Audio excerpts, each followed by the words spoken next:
warahmatullahi wabarakatuh. Bismillah walhamdulillah wassalatu wassalamu ala rasulillah la hawla wa la quwwata illa billah. Rabbi shrah li sadri wa yassir li amri wahlul 'uqdatam min lisani yafqahu qawli, amma ba'd. Ma'asyiral muslimin wal muslimat, para pecinta ilmu yang insyaallah senantiasa dimuliakan oleh Allah Subhanahu wa ta'ala.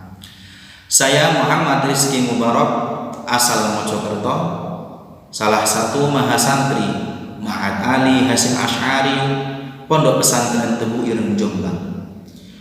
Pada kesempatan kali ini, perkenankanlah saya untuk berbagi ilmu tentang arti sebuah kesabaran dan keikhlasan. Ma'asyiral muslimin wal muslimat, para pecinta ilmu yang insyaallah dirahmati oleh Allah Subhanahu wa ta'ala. Di sini sudah ada beberapa pertanyaan yang masuk yang akan saya bacakan. Pertanyaan yang pertama, apakah itu sabar dan ikhlas? Sabar dan ikhlas adalah salah satu sifat min sifatil mahmudah, yaitu sifat yang sangat terpuji. Adapun tentang pengertian ataupun definisi dari masing-masing keduanya sangatlah luas dan banyak. Ketika kita membaca di dalam buku maupun kitab, ketika kita mendengarkan daripada ceramah-ceramah para kiai, para ulama, para habaib, para penceramah agama, pasti mendefinisikan arti sabar dan keikhlasan dengan pengertian yang berbeda-beda. Akan tetapi keseluruhan inti pokok daripada pengertian yang berbeda-beda tersebut ada titik temu, yaitu dalam al-habsu. Pengertian sabar adalah menahan diri. Menahan diri ketika menjalankan ibadah kepada Allah, menahan diri ketika mendapat musibah, menahan diri ketika ia dalam masa kesulitan, menahan diri untuk tidak marah, dan yang lain-lain. Itulah pengertian daripada sabar. Adapun pengertian daripada ikhlas, sama halnya dengan sabar, banyak sekali dan sangat luas pengertian sabar itu sendiri. Akan tetapi yang paling inti ataupun pokok, definisi yang paling bagus ialah menjalankan ibadah semata-mata hanya ingin mendapatkan ridha Allah Subhanahu wa ta'ala. Itu namanya ikhlas, melepaskan seluruh apa yang ia lakukan itu hanya semata-mata hanya karena Allah, tidak mengharapkan apapun. Itu ikhlas. Pertanyaan yang kedua, apakah ada dalil Al-Quran atau hadis yang membahas mengenai kesabaran dan keikhlasan? Jikalau yang ditanya adalah dalil, apakah ada? Pasti ada.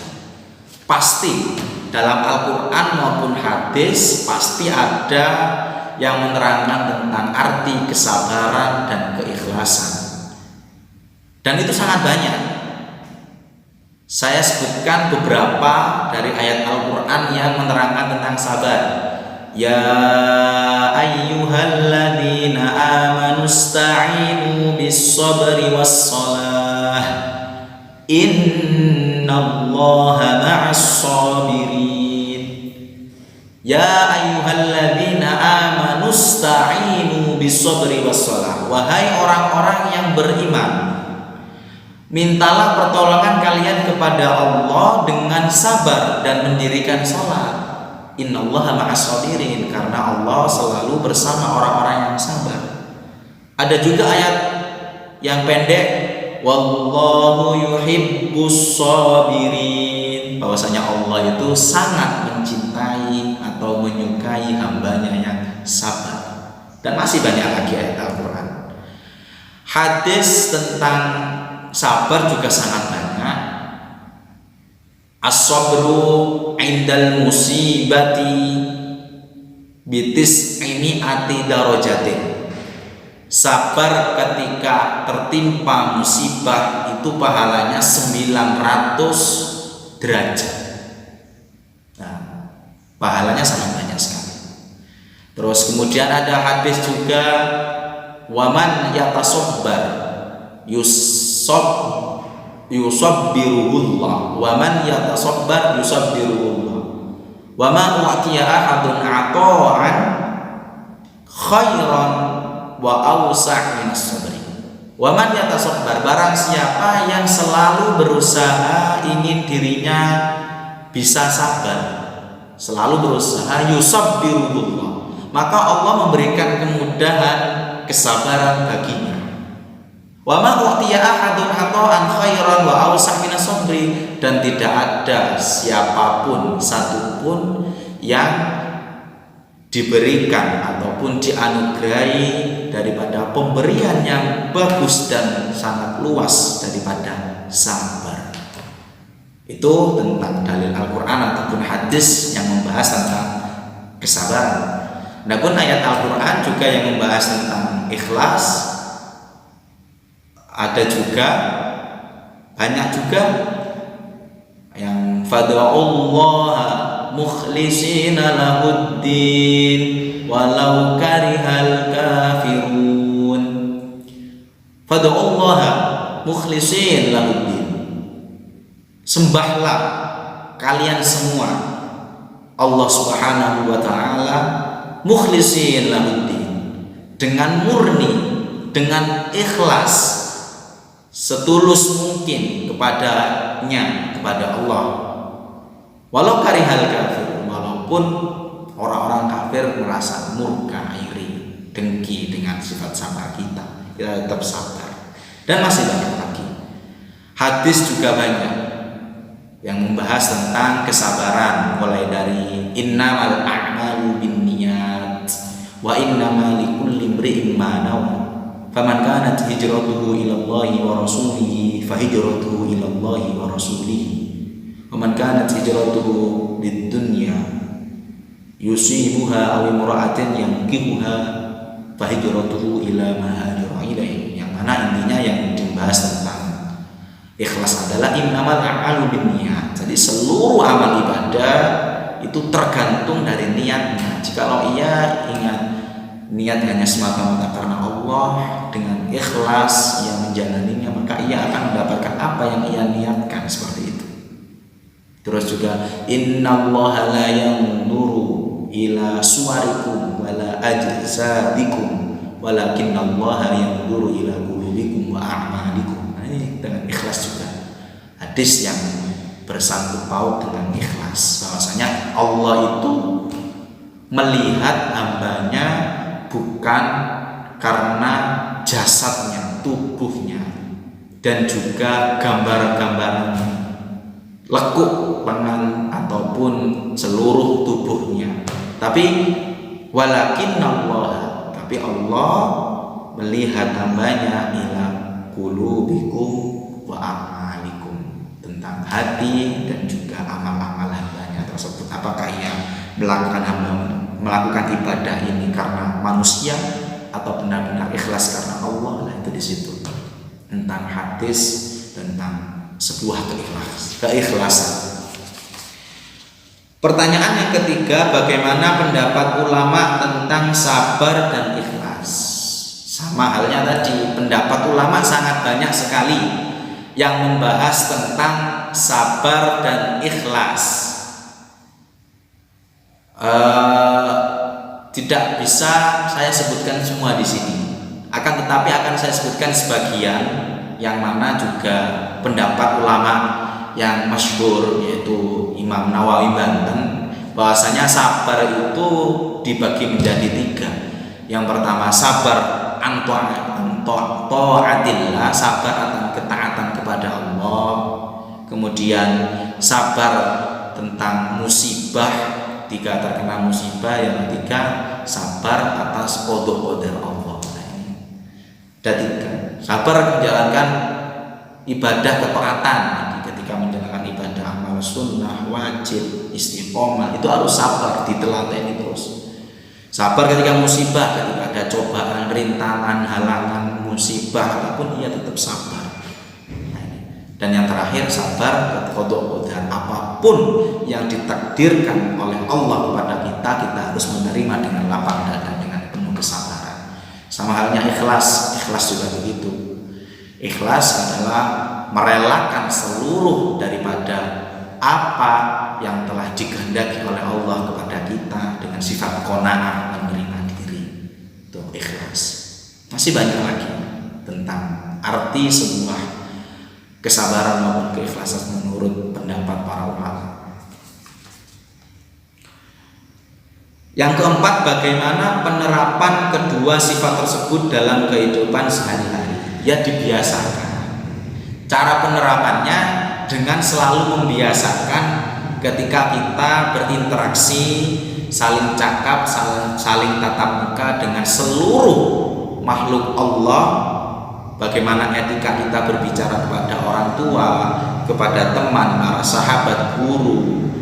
Itu nanti kita praktekkan ketika kita dicaci maki, dimarahi, kita sabar. Kita kehilangan uang semisal, mendapatkan musibah, kita ikhlas. Nah, caranya dengan membiasakan. Perlu latihan memang.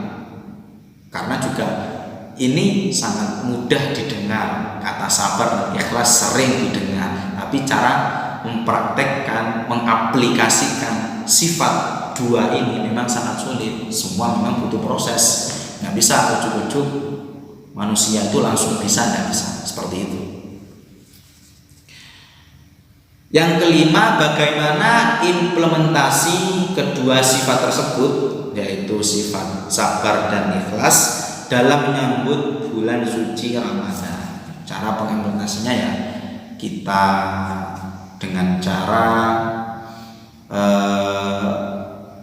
memberikan, terus berusaha muhasabah diri, bagaimana apa yang kita dapat itu tidak merasa puas.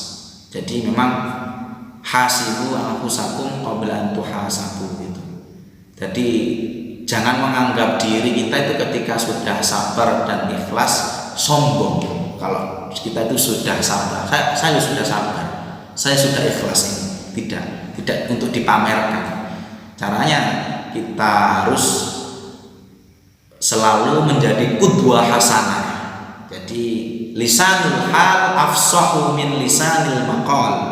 Perbuatan kita itu lebih ampuh ditiru oleh orang lain daripada perkataan kita. Jadi ketika kita sudah memberi qudwah hasanah, suatu panutan, maka seluruh orang yang memandang kita pasti tanpa berkata ataupun bertanya tentang kenal atau tidak, pasti akan terkagum dan ingin meniru kita sendiri seperti itu. Nah, dan itu di niat hati kita hanya karena semata-mata karena Allah Subhanahu wa taala. Yang nomor 6, apakah hambatan terbesar dalam diri manusia ketika hendak menerapkan sifat sabar dan ikhlas? Hambatan paling besar adalah nafsu ammaratun bisu. Itu banyak nafsu ini, nafsu malas, kemudian nafsu ego, nafsu yang sering pelit, bakhil, itu nafsu semuanya itu. Ketika kita tidak diberi oleh teman kita sedikit saja, kadang kita gerundel di hati, nggak ikhlas, mengungkit-ungkit, pernah tak kasih, pernah saya hutangi, sekarang saya butuh, dilalah, ternyata dia nggak bisa. Nah, itu bukan, nanti nggak ikhlas. Jadi dia mengungkit-ungkit kebaikan diri sendiri itu nggak baik juga. Jadi musuh dan hambatan terbesar adalah nafsu kita. Malas ketika sudah tahu teori cara mempraktekkan ini, bagaimana cara ikhlas, bagaimana cara sabar, tapi dari diri kita nggak ada rasa niatan sama sekali. Himmatul aliyah, suatu himmah yang besar, sama saja. Seakan-akan kita tahu tapi tidak dipraktekkan. Al-qawlu bila amal. Nah, ini sangat bahaya ini. Na'udzubillah, summa na'udzubillah. Adapun yang terakhir adalah apa saja keutamaan dan balasan bagi orang yang sabar dan ikhlas. keutamaannya, kemudian balasan sangat banyak juga. Ia akan memperoleh baik di dunia maupun di akhirat, dapat keduanya. Banyak ketika ia menjadi orang yang sabar dan ikhlas, pasti banyak sekali para sahabat-sahabatnya, teman terdekatnya, banyak yang mencintainya, dekat dengan orang-orang yang soleh, terpandang, dan yang lain-lain. Di akhirat nanti akan mendapatkan kedudukan derajat yang sangat tinggi bagi orang yang sabar dan ikhlas.